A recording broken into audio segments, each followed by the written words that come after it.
They say it's impossible to lick your own elbow. So I know it was one of you.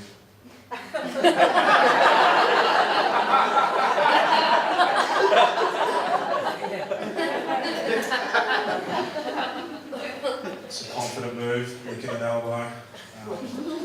I quite admire UK confidence in the UK. I'm from Australia. One of the first people I ever met here, she came over and she said, sorry, are you from Australia? And I said, yeah, I am from Australia. And she goes, oh, I love Australia. I said, really, have you been?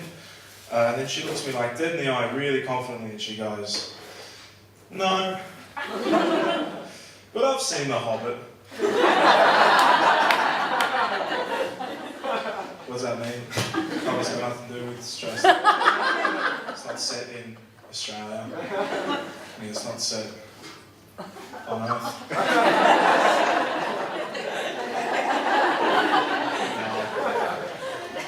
Yeah, I mean, I guess she meant part of it was like filmed in New Zealand, which is like, you know, same hemisphere in it, but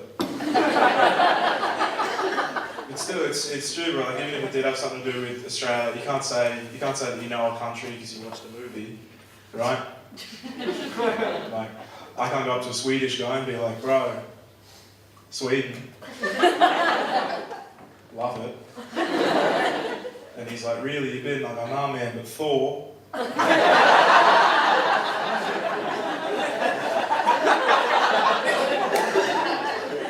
Stupid flick. Anyone here seen Thor? Yeah, down the front. Yeah, was any good? Yeah, it's alright. Yeah, it was alright. I'll keep that bit then. There you go. like to stay accurate. I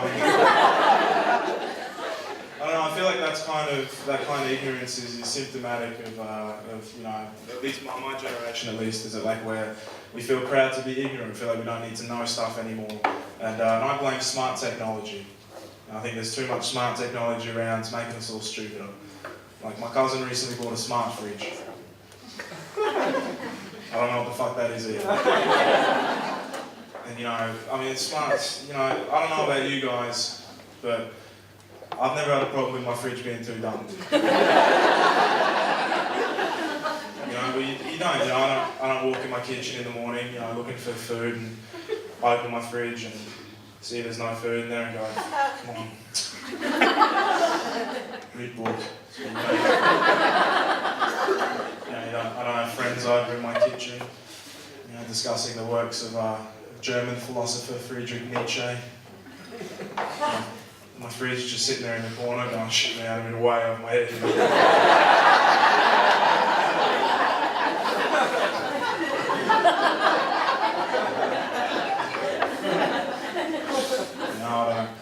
I compare my fridge to the fridges of my friends and colleagues. I'm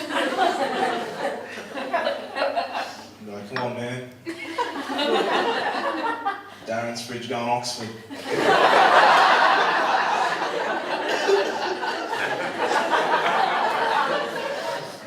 You're going Oxford Brooks, what are you doing?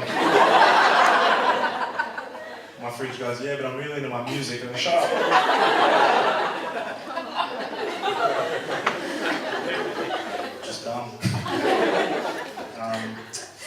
What else have I been talking to you about? I've been trying to do more with comedy, been trying to expand it a little bit. I feel like I'm a bit one-dimensional sometimes. And I was talking to my agent said, oh, you know what you should really do is you should try doing some character work. Character work can really help, you know, expand your bookings, get you on nights that you otherwise wouldn't be able to. My agent, of course, being me.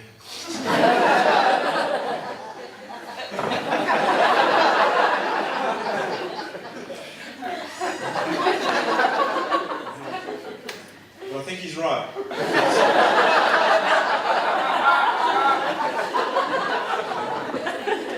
You know, it's an important asset to have, so he's never steered me wrong before. So I auditioned for this play, and you know, I got the part, 7 auditionees, 8 parts, you know, made it, skin my teeth. But in the end, I feel like I didn't really get that much out of it. Like, I basically played myself. I played this guy called Terry, who's 19.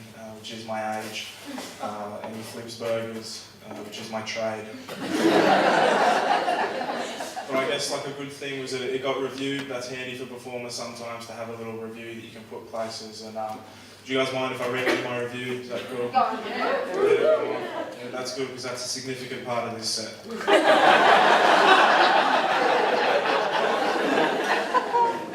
I'll be in hot water otherwise. So I keep it on my phone because I lost the newspaper clipping. So this is a review. It's from the Walthamstow Standard.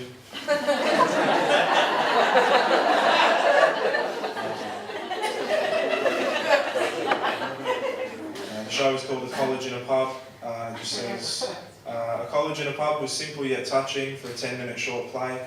The cast was sublime, though director Amin's decision to have Patrick Healy sport a poorly attempted Australian accent.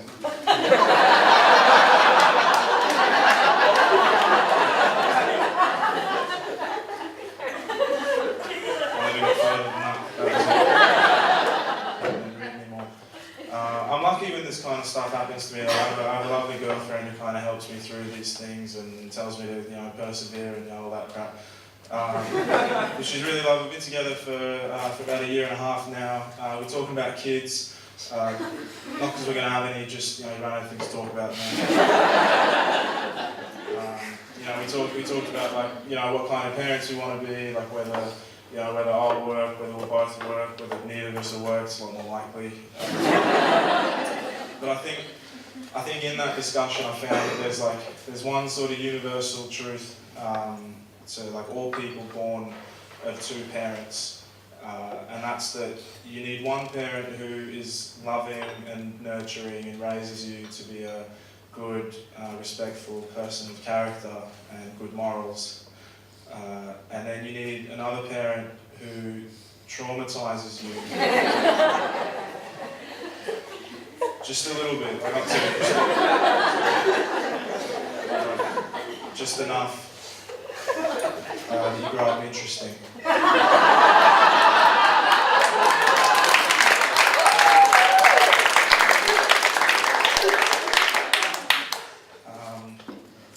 So you might be wondering, Patrick, you're so interesting, what was your trauma?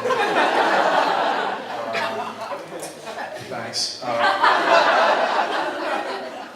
I'd say, I grew up with my grandparents. I grew up with a very kind of superstitious Maltese grandmother, and I'm still trying to shake superstition now. It's something that's quite difficult to get rid of just because it's so, you guys all know about superstitions, like what they are, yeah. They're hard to shake because they're so simple, right? Like it's always kind of this, seemingly menial, small cause leads to this unrelated, quite unpleasant supernatural effect. So, ones in my family are like, don't walk under a ladder or you'll get 7 years bad luck. Or don't punch a mirror, or you'll get glass in your hand.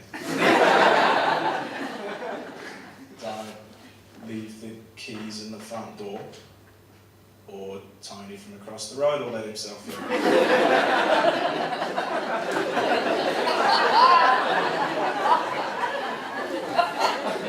I'll tell you about the dangers of Sharia law.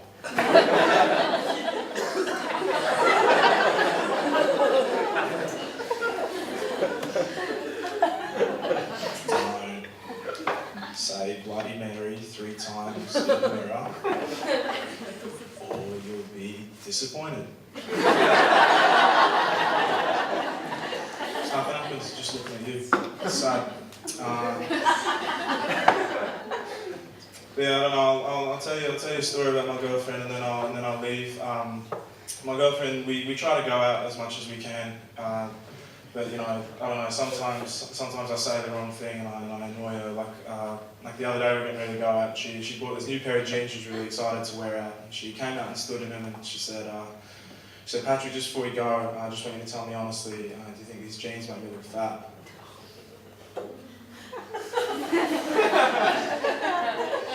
I mean, I panicked, right? I just went, I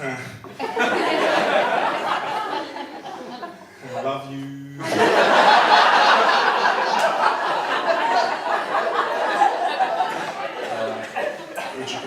awful. She got really upset.